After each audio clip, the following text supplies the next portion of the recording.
Who does Luka Doncic guard? Who does Kyrie Irving guard? Can the Mavs bigs get to where they need to go to defend the Celtics? All these questions answered right now on part 2 of our crossover episodes previewing the NBA Finals right now on the Locked On Celtics podcast. Thanks to Blockbuster brand, it's holiday season. Drop Drew in the mix. And 3 from KP, no, we not on the Knicks. Flushing competition like Al on Giannis. Juice and Big Deuce, still Beantown's finest. Banner 18 going up in the rafters. Watch the C's game in Locked On after. Karalis on the breakdown. Clutch like a tip from D. White on the breakdown. John on the mic, documenting domination. Matter pen a back bay, it's all C's nation. Rain and J's, how we started, raising banners, how we finished. Locked On Celtics pod, home of the winners. Peace. Hey there, welcome back to the Locked On Celtics podcast. Right here on the Locked On Podcast Network, where it's your team every day, and I got you covered every day, Monday through Friday. Bonus podcasts on the weekends when they play, even when they don't play, because it's the NBA Finals, baby, and we got to give you content like nobody else. So subscribe wherever you get your podcasts. Watch the show on YouTube, get into the comment section. That Raccoon Squad, which we'll explain in a minute, is just all up in our comments. Mavs fans are going crazy, so get into those comments and defend the Celtics, defend the podcast. Go out there and make your case. If you're new to the show, I'm John Karalis. I used to play a long time ago. Now I'm covering the Celtics for Boston Sports Journal as a beat writer. And today, part 2 of the crossover with Nick Angstadt of Locked On Mavs. Today's show is brought to you by FanDuel. Make every moment more. Right now, new customers get $150 in bonus bets with any winning $5 bet. That's $150 with any winning $5 bet. Visit FanDuel.com/lockedon to get started. My questions for Nick about the bigs, about Kyrie. Who does he guard? Luka, who does he guard? It's all right now. All right, it's my turn to host this thing. I'm John Karalis. You know me here on the Locked On Celtics feed. I got my guy, Nick Angstadt, host of the Locked On Mavs podcast. Nick, how you feeling about this series, my man? I'm feeling okay. Better than I would have if you had asked me on March 1st when these teams last played. If you missed the Monday show, it was Nick asking me questions about the Celtics. Now, the Tuesday show, double-barreled crossover, is me asking Nick questions about the Mavs. But first, I got to get to the Raccoon Squad. I thought for sure you were going to say, but first, Built Bar. That's what I thought you were going to say for sure. I know. I miss Built Bars. Can you explain the Raccoon Squad to my... The long form story is if you go to Locked On Mavs on YouTube, go to the live videos and watch the one where it's Goodbye Isaac. Isaac was my former co-host on the show, Isaac Harris, and we tell the story in full. Basically, the story is Isaac, it's a very dumb story, but we love it, and it's become the name of what our listeners are called. That Isaac was at home, and all of a sudden he heard a scratching at his door, and he heard his door handle start shaking, and he started to freak out and was like, somebody's coming at my door. So he went to check on what it is. He opened it up, and there's like 10 raccoons out in his backyard. And they're like trying to get into his house. And he had this pear tree in his backyard. There are all these raccoons like diving on these pears and like trying to get them and all this. And a listener messaged us and said, all those raccoons gathering to the pear tree is just like what we do when you guys post a podcast. And so then they became the Raccoon Squad. The Raccoon Squad. There it is. There's the explanation. That's why in the YouTube, there's all these raccoon emojis. So yes, it is. Thank you. Be careful with the raccoon emoji usage. There's a lot of it. We have no name for Locked On Celtics listeners other than champs, because that's what they're going to be. Oh, okay. Oh. My 2 biggest questions of these finals: who does Luka Doncic defend, and who does Kyrie Irving defend? If you've got good answers for that, you got a good chance. But I don't know what those are. It's tough. It's definitely tough because you can't make it the same way that it was against some of the other series where Luka's guarding Jaden McDaniels, Luka's guarding Lou Dort, Luka's guarding, Josh Giddey, and he's just kind of sagging off of some of those guys and allowed to be in passing lanes and help. And Luka and Kyrie have been the top players for the Mavs in deflections and all that kind of stuff. I think the answer is the Mavs will switch. The Mavs will allow the Celtics to move the ball around, and they have this rotating scheme defense where everybody kind of guards everybody at a certain point because you're rotating around. You're allowing the ball handler to get into the lane and kind of usher them into help. And then all of a sudden everybody behind you has to rotate and find exactly the person that they're supposed to be. And this defense has really worked because the Mavs are all in lockstep. They're all connected. And so I think the answer is not a very good one, but Luka will guard everybody at a certain point. Mm-hmm. He's guarded Kawhi. He's guarded SGA. He's guarded Jaylen Williams. Like, he's guarded Anthony Edwards. At some point during that, he has guarded all of them. It's just he doesn't have to do it every single possession, which I think is something that the Clippers tried to do, where they tried to just get Luka switched onto Harden every single time and just try and wear him down every single time. Luka was dealing with the knee a little bit worse than he is right now, and so that has been an issue for him. But it's a bad answer, but like, he's going to guard everybody at a certain point, but he'll probably start on like Derek White or Drew Holiday. And so I assume that Kyrie is on one of those guys too, right? Like, when you're starting Tatum and Brown and those other, White and Holiday, and then presumably Porzingis, right? Yeah. So it's pretty obvious, right? Like, you can't start either of those two guys on Tatum or Brown, because you're going to really, unless you're just giving up you're going to say, hey, we'll give up the mismatch and try to draw the Celtics into an isolation. What I said on the first one, what the Mavs tried to do against the Thunder was they put PJ Washington on Chet, and then they put Lively or Gafford guarding a Lou Dort, a Josh Giddey, and Aaron Wiggins, somebody else, so that they can pull back, and then they can defend the paint, and they can roam around and defend the paint. And then you just have to make sure that you help quick enough and recognize when they're going to go to that open guy in the corner. I don't think they can do that against the Celtics, but if they did try to do that, I think they probably put Luka on. They probably put Luka on Porzingis and have him try and guard him at least on the 3-point line.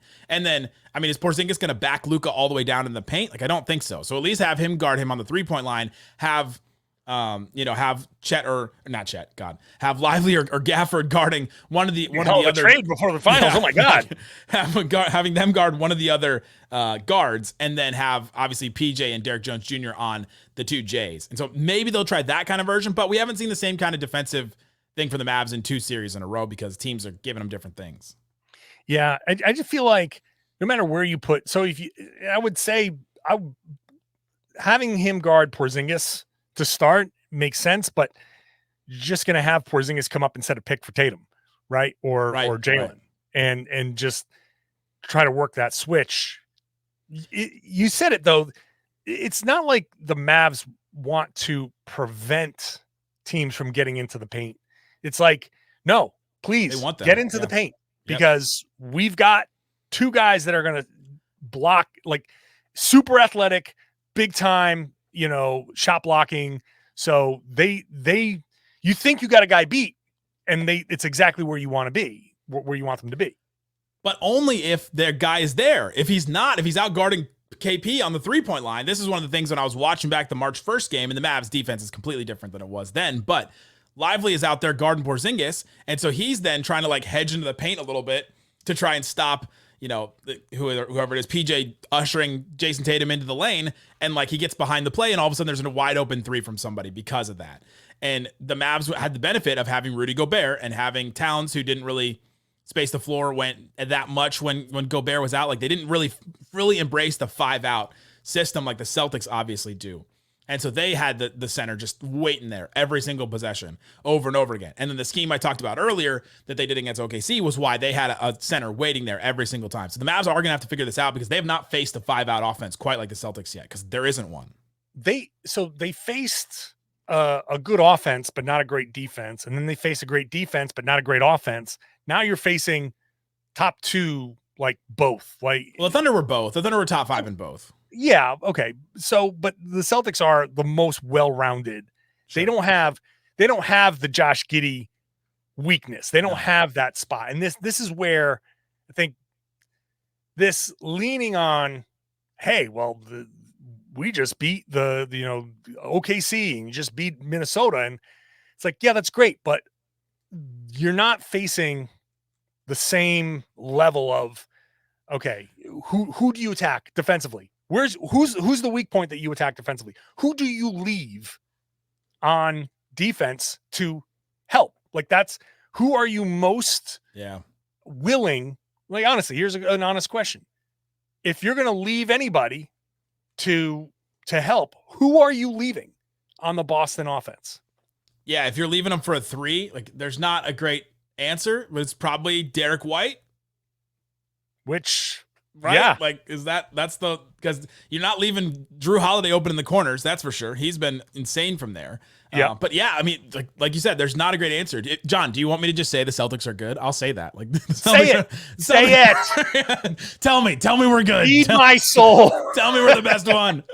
They have not faced an offense like this. They have not faced a 3-point shooting team like this since they last played the Celtics in March, basically. Yeah. And yeah, the Thunder had Giddey and Dort and guys like that and other guys that you don't have to worry about driving even. Like, you're not worried about Aaron Wiggins driving or Isaiah Joe driving that much. Yeah. They faced the Timberwolves, where you're not worried about, well, they weren't worried about Jaden McDaniels, and then he hit a bunch of threes in the first couple games, but you're not worried about Gobert doing anything besides maybe like catching the ball, but only if it's right in front of the rim and right like near his hands and like it's exactly right in the right place and he catches it and puts it down. So they're facing a team now that doesn't have the weaknesses to exploit defensively like they had in the past. And I think that's something the Mavs are going to have to figure out. The scheme's going to have to figure out, and they're really just going to have to be on top of it, because the scheme can cover a lot of things. Because if you can, usher to help, and then all of a sudden you've got everybody rotating. If you rotate right, you're at least going to make the Celtics take contested shots. You're just trying to avoid them taking these wide open shots over and over again. Well, I want to get into the bigs and how they defend in this, because if people listen to the last episode, I'm really attacking them too with the Celtics offense. So let's see what your answers are. We'll talk about that in just a second.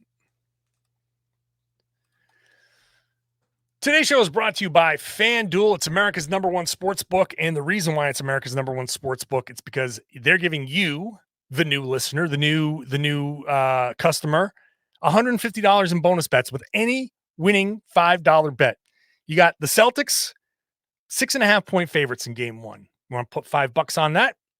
I don't know. Celtics by 7 in Game 1. I can see it. So if you do that and you bet it and you win it, that's $150 in bonus bets right there.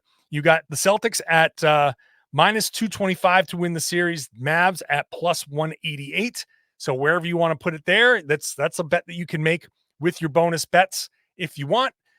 You just got to go to FanDuel.com/lockedon. FanDuel.com/lockedon. That's how you make every playoff shot count.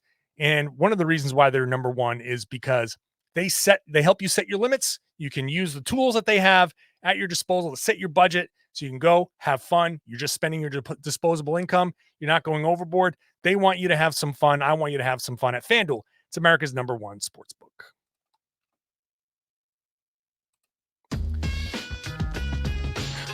Oh, Nick sneaking in his Lockdown Mavs bump music. You like that? Yeah. All right. That's fine. It's great. It's great, dude. Dude, it's great. It's great. It's great, broski. Bro, name it. It's great. It's great. It's great, bro. It's great. It's great. It's great. Where's my? It's my favorite Kyrie drop of all time.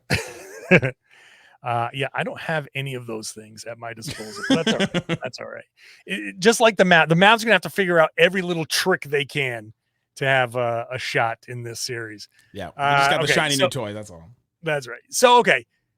So if the Celtics are going to get into the paint, if the defense is designed to kind of get them there, I think, okay, fine. Gafford, Lively, step up. The Celtics are going to kick. They're going to get the ball out to the corners. They're going to kick the ball out. How do you rotate? How do those guys get from point A to point B? And if the Celtics if they do what I think they should do, and multiple attacks, drive, kick, swing, drive, kick, how do the Mavs bigs handle that? Yeah, how they rotate is they run. They use their legs. They get from point A to point B, and they get there. But I think that it's going to be fast enough. Can they do that multiple times to get to where they need to be? That was my thing earlier, is that they have struggled to chase the ball. If you can move the ball quick enough, then the Mavs won't be able to chase it enough. And I think that it all depends on where the bigs are. I think this could be a very tough series for Daniel Gafford. He only played 6 minutes in the March 3rd game. Kid was still trying to figure out rotations and things like that. But I think this could be a very tough series for him to try and defend in space. Now, Lively has really stepped up defending in space. He would be like, they would leave him on an island against Anthony Edwards and he'd be okay. Like he would last at least for, 5 seconds, 10 seconds and not get completely destroyed at that point. So I think this could be a very big series for Lively. I'm interested to see if the Mavs ever go to the Maxi Kleba at the 5, because he has been a very good defensive big, switching and guarding in space and things like that. Okay at the rim, he can do some verticality things, but I think I'm interested to see if they go 5 out, because they tried that on March 1st, and then the Celtics just destroyed it because the Mavs have not found the offensive advantage when using that lineup. So the answer to your question about rotations is they just have to be connected and know where, and then they basically try and guess where someone is going to make a pass, and then have that guy, the guy that's not guarding anybody at that point, rotate over to who they think is going to get the ball next, who's going to be open. And they've been really interconnected, and the team has done well rotating in that way, but it is going to be a challenge, and then Celtics will make them a challenge because all their guys can pass and shoot and like go to the rim. How do you feel about having a rookie be that important in the NBA Finals? He's done a great job so far, so I'm not saying like not ready for the moment, but like it's the NBA Finals and he's a rookie. It's a very good question, because he just keeps surprising everybody. When he got drafted, when the Mavs, tanked 2 games. Oh, 2 games. Tanked 2 games to keep their draft pick to draft Dereck Lively. Around the time when the Mavs were really like falling off of a cliff record-wise, Dereck Lively was ranked in like the 25, 20 in the NBA draft among guys. And then all of a sudden he started flying up draft boards when this video of him making a bunch of threes came out, and you're like, oh, all of a sudden this guy, this is a center that can shoot threes, and he hasn't done any of that. They've had 2 plays this whole year where Dereck Lively got a 3 off of like an inbounds pass or something. It was like a wide open corner 3. They both looked really bad. They have not tried it ever since. But his superpower this season has been learning and adapting so quickly from one game to another. There's a game he played first game of the season before the season even started. They go to Abu Dhabi, they play the Timberwolves and Rudy Gobert, and Gobert just jams right on his face, like this huge dunk right on him. And that never happened to him again, because he learned from that moment and just took it, and he never played the same team the same way twice. And so him being able to adapt, being able to learn quickly, like he just takes things and immediately adapts them to his game. He's just been incredible. So I'm done like doubting Dereck Lively what he's going to be able to do, because he was the 3rd most important player in that Timberwolves series because of his ability to switch, his ability to defend the rim, his ability to be big, get rebounds. I mean, the Timberwolves, massive team. A thing we probably haven't talked about enough is like the rebounding advantage the Mavs will probably have, because the Timberwolves are a huge team, and the Mavs still like got them in the rebounding game. And the other thing that he does really well is he passes out of the short roll. Lively comes up, sets a screen. If you double Luka, and if you throw 2 on the ball, then all of a sudden Lively is wide open, and he's been awesome, makes the decision right every single time, and he's done that since the very beginning of his rookie year. So it is a big task. It's the NBA Finals. It's another level, but Lively has been up to the challenge on every single thing. This is where I think Lively, I think he's been great, right? So I'm not going to sit here and say he's not ready for the moment. Like I just said, he's been ready for every moment. So let's get that out there, Mavs fans. I'm acknowledging that Lively has done well. Say he's good, John. He is good. Tell me I'm good. The finals are different in that the cadence of everything is different, right? You're not practicing the same way you always practice. The level of media scrutiny is different. The pace of your day is different. Just everything is different about how everything is approached. And there's going to be very first thing that a lot of people who haven't been in the finals, excuse me, are going to notice is going to be like, God damn, there's a lot of people around here at this practice that you now have. The media is available to watch 30 minutes of a team's practice, which never happens. And you're there at you're not practicing. Like when teams come in, I know because I went to Emerson College, the NBA will there's Emerson College gym is right next door to where most teams stay. So they'll either practice there or maybe the Equinox or something like that. But you're practicing on the floor. It's just different. So that's one thing. Secondly, everything is so magnified that the Celtics defense is so sophisticated that it's gonna make Lively make mistakes. They know he's going to pass out of the short roll.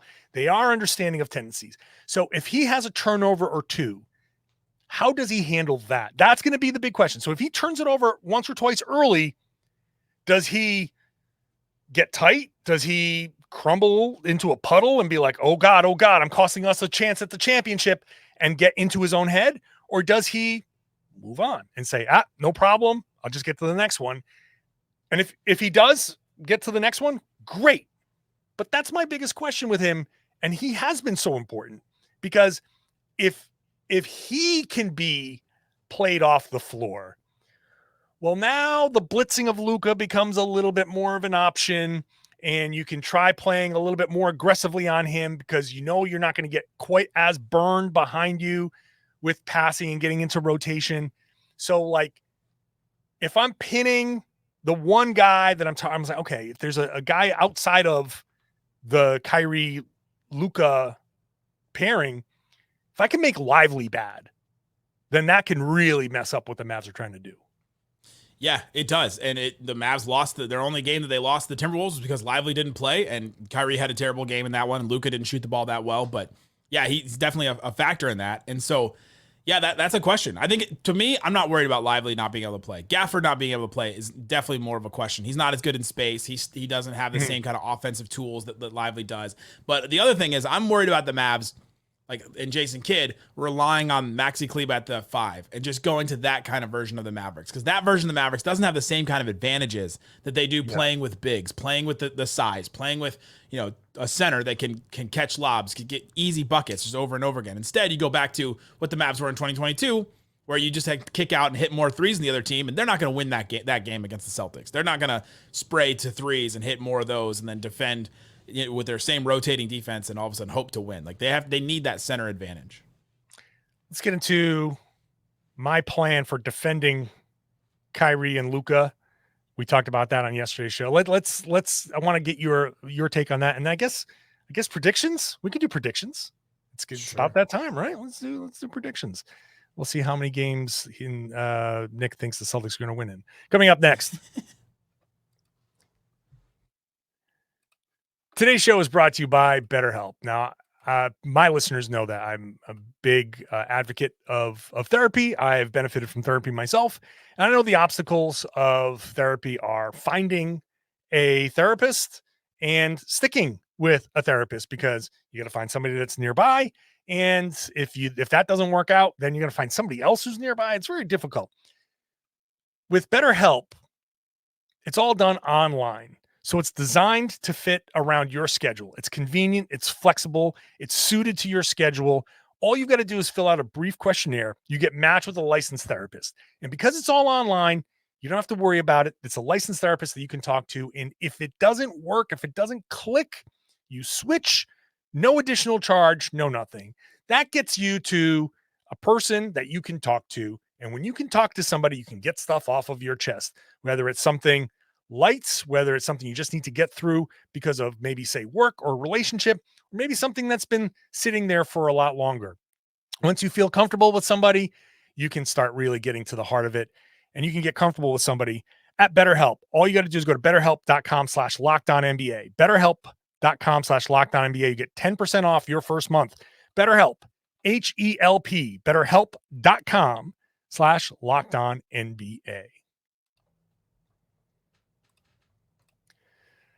Luka Doncic, Luka Doncic, Luka Doncic, Luka Doncic. You like this break bumper? You like this? You like this one? That's a good one. And, like, there's nothing I can do about this because Nick is technically, I guess, my boss. And so all of the things that are in my head that I want to say to him right now, I can't. So I'm just going to be nice. Got all the bells and whistles over here. All right. So, let me get, I've now laid out on 2 podcasts how I want to defend Luka Doncic and Kyrie Irving. And it's very simple. The simple synopsis is I'm doing much more one-on-one straight up Luka. I don't care how many points he scores. Literally do not care how many points he scores. He scored 73 once. Do you know that? That's fine. That's fine. I don't think he's going to score 73 again. That'd be insane. That would be crazy. That would be the one game that, all right, Dallas wins that game. But I really don't care that he's going to get shots. I just don't want him getting the assists. And Kyrie, I want him passing getting off the ball as much as possible. So that's my plan.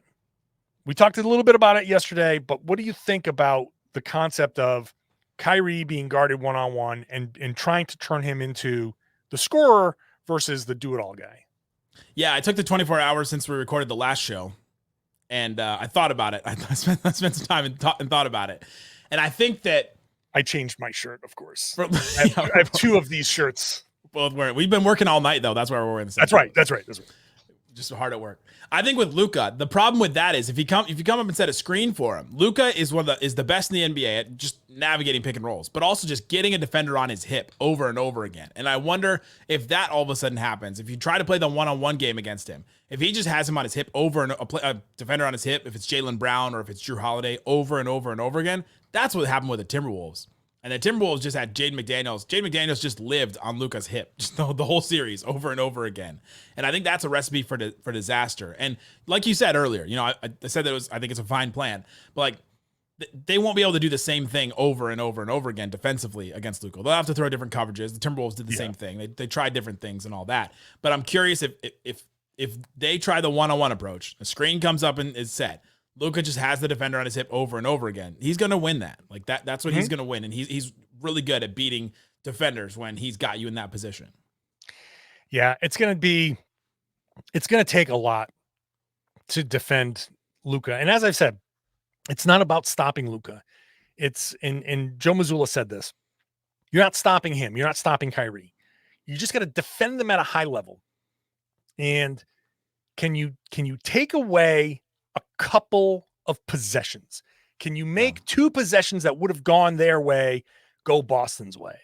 And that's going to be the challenge. And to do that, as much as I say, you got to guard him straight up, you're going to do that a few possessions, but also sometimes you're going to switch. Sometimes you're going to veer, which is basically a late switch. Sometimes you're going to blitz. Sometimes you're not going to, sometimes you're going to be up to touch, and you just got to make it so when you do it, he doesn't see it coming, and you've got like an answer behind him. That's the whole thing, and keeping him off balance if you can. Yeah.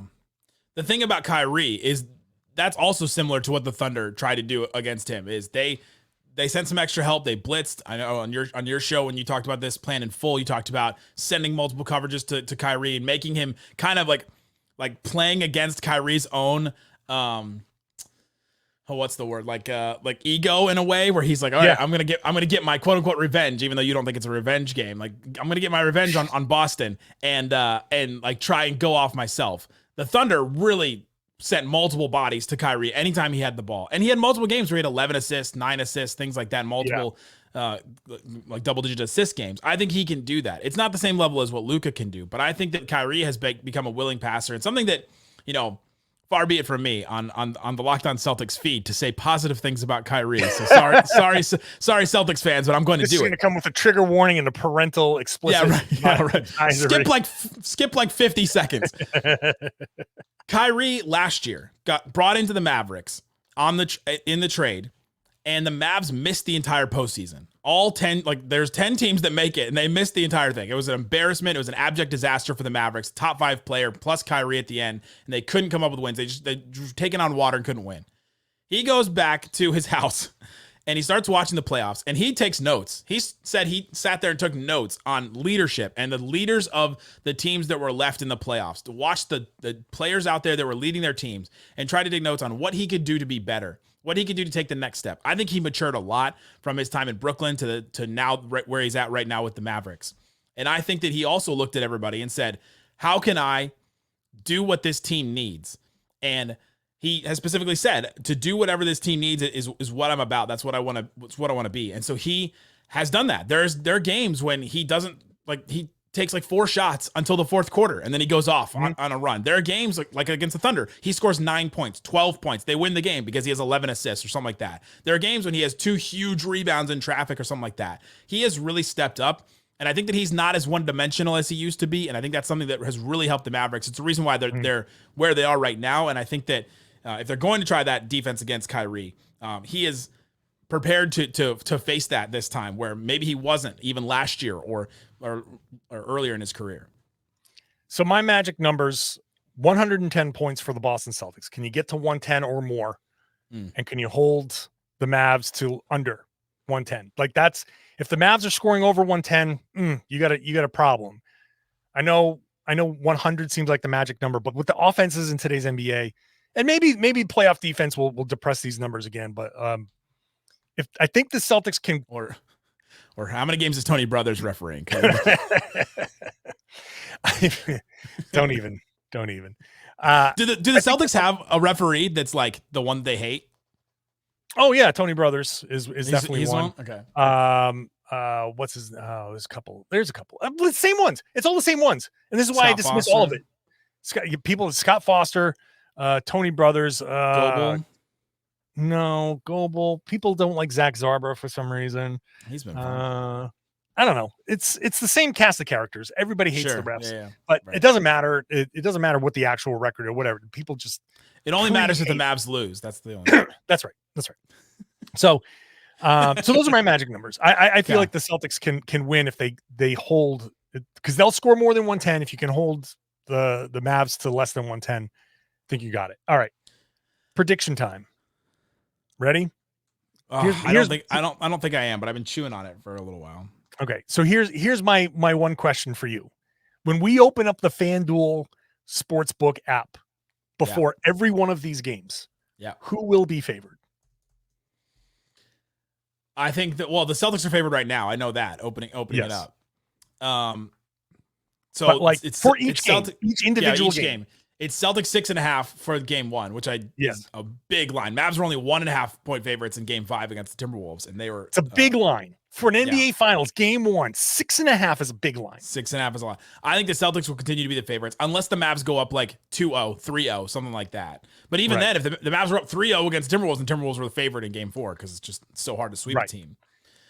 So especially if that team has all their players, I know that's something that the Celtics haven't done in a long time, is face a team that has all their players. So I know that it's something different you're gonna have to face now. So my point here is the Celtics will be the favorites. Probably be the favorites. Probably. When you open up that FanDuel Sportsbook app, game 2, Celtics will be minus something. Game 3 in Dallas, it's not gonna flip. It's not gonna flip to Dallas. Boston's going to walk in there, and unless something changes lineup-wise, and not Porzingis, unless something else changes lineup-wise. He doesn't change anything.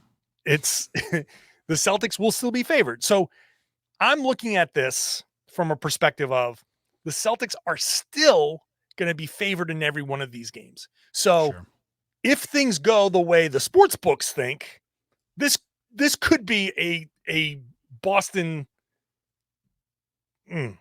Say it, John. Say it with your chest. But it won't be. Okay. 64-win team. Mavs have never beat a 64-win team in the playoffs before, have they? I'm giving Luka a very lot of famous credit game here 7 for taking. I'm going to say Celtics in 6. Okay. Because I think Luka's magic is going to win them a couple of games. But I think the Celtics are so well rounded on both ends of the floor that I think both teams, if both teams play their best, Boston is still better. And which is not, I'm not going out on a limb by saying that, but I think Boston is still better at places where the Mavs are. It's going to be hard for them. There are weaknesses that Boston can exploit. And I don't see those same weaknesses on the other side. So I think Boston's going to win the first 2. I think it's going to be, they might make it interesting, and Dallas could win a game 5 in Boston, and then Boston has to go back and win it in 6. But I'm going to say Celtics in 6. Okay. Glad to see that there's no objectivity and not. I know. No, my co-host on game nights for Locked On Mavs, his name is slightly biased, and so I'm gonna be maybe even more biased. If the Mavs are gonna win this series, the Mavs will have to come out of the gate swinging. They'll have to take advantage of all this talk. We didn't even do this conversation because I didn't want to have it. The Celtics haven't been tested. Like we haven't done that. Yeah. But I think there is something to. They haven't really played like intense playoff basketball. Yeah, and if they have, it's because of their own volition, their own letting themselves get played into some of these games when they've had leads or things like that. or letting the Pacers get away with a game that they have no business getting away with, and then coming up and winning it in the end. And so if the Mavs are going to do that, they'll have to take advantage of the Celtics early, I think. I'll go Mavs in 6 as well because of that. If it goes 7, I think the Mavs can still win too, because anything can happen in a game 7. But a long series, I don't think favors the Mavericks necessarily. Mm-hmm. Although anything can happen in the finals, but I'll go Mavs in 6 as well. I'm actually like a game 7. It's Luka versus Tatum. I have full confidence in the Celtics, and I've said from the beginning of the season, this is the year. Not it could be. I said this is the year. But I will say, Luka doesn't scare me as much. Be careful with what you're about to say, John. No, the most scared I would be of Luka is in a game 7. That's what it like. Yeah. I am less afraid of Luka in games 1 through 6. Game 7, I'm just like, oh crap. Okay, here we go. Because he is capable of just pulling stuff out of nowhere. And you're like, oh man, he hit that. He made that play. And he's such a manipulator of defenses that in a game 7, I just feel like he's going to have something in his pocket. It's going to be tied with a minute to go. And he's going to be like, oh, remember that play that we ran, 2 minutes into the game? We're going to do it again, except I'm going to do two things different. And you're going to be expecting the other stuff. And here's my bucket, So I hope it's Celtics in 6, because I still think the Celtics would win a game 7, but I would be very afraid of that. I wanted to pick Mavs in 7, but then I started thinking, man, if the Mavs are going to win this year, they have to come out of the gates and win a couple early, because they have to. I think they have to catch the Celtics off guard in the intensity of it, in Luka and Kyrie going off, and the quieting the crowd, whatever they end up doing. And so I think the Mavs will have to win a little earlier. If Boston goes up 2-0, it's going to just be tough to win. 4 out of 5. Not impossible. Teams have done it. Teams have definitely done it. And again, Luka is capable of doing it, but you definitely got to take one in Boston. But the Celtics are perfect on the road. So, they're not afraid of going on the road and playing. Yeah, John, because they haven't played any good teams. Such disrespect for the Pacers with no Halliburton, for the Cavs with Donovan Mitchell sideline and Jared Allen out, and no Jimmy Butler Heat. Like, no Jimmy Butler Heat. That team doesn't make the play in the West. Oh no, they were terrible. They were terrible. But Boston, did what they're supposed to do. Anyway, all right. They're there. They're here. They took advantage of it. That's right. All right, we're here and we're gone. That's it. Double barrel crossover is done. So thanks for everybody listening on both the Locked On Mavs, Locked On Celtics feeds. Find those podcasts wherever you get your podcasts. Watch them on YouTube. Get into the comment section on YouTube and listen to both, because you're going to want both sides of the story. And would love it if you shared the podcasts.